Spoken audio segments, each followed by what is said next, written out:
hakuna nguvu za wokovu, nguvu za kiroho. Tuna nguvu za kijeshi, tuna nguvu ya fedha, tuna nguvu ya uchawi na ushirikina, tuna nguvu za aina nyingi. Nikutana na mzungu mmoja Dar es Salaam maeneo ya Kigamboni miaka kama 3 iliyopita, nikawa namwambia habari za Yesu, akamwambia no, I'm not believing God or Jesus or whatever, I'm believing in universal. Yani anaamini katika nguvu ya ulimwengu.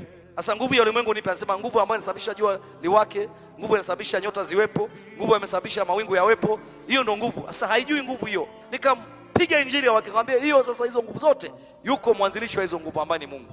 Baada hapo akampokea Yesu. Sema amina kama unanielewa. Amini, Mungu amenipa neema na bahati ya kukutana na wazungu, nikawaambia habari za Yesu na wakaokoka. Jina la Mungu libarikiwe. Kwa hiyo tuna nguvu za aina nyingi, lakini sisi nguvu tunayozungumza ni nguvu ya Roho Mtakatifu, kwamba sasa unapompokea Roho Mtakatifu unapokea nguvu. Na nikasema ile nguvu sasa imegawanyika. Ile nguvu ambayo unaipokea ndani yako ni dunamis, na ile dunamis ni nguvu iletayo mabadiliko ya ndani. Kama mtu uliokoka lazima tuone mabadiliko ndani, umebadilika. Tunaona watu wanakuona umebadilika baada ya kuokoka. Sio baada ya kuokoka bado wewe ni mbea, bado ni msengenyaji, bado ni mlevi, bado una mambo ambayo hatuoni mabadiliko. It's better usiseme umeokoka kama umeokoka alafu bado kuna mambo unayafanya. Unahitaji hii nguvu ikubadilishe moja kwa moja, complete kabisa.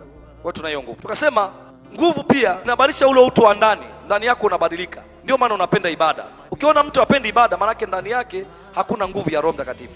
Ile nguvu ya Roho Mtakatifu ndani yako inakusababisha upende ibada, upende maombi, upende kuabudu, upende mambo yote ambayo yanahusu ufalme wa Mungu.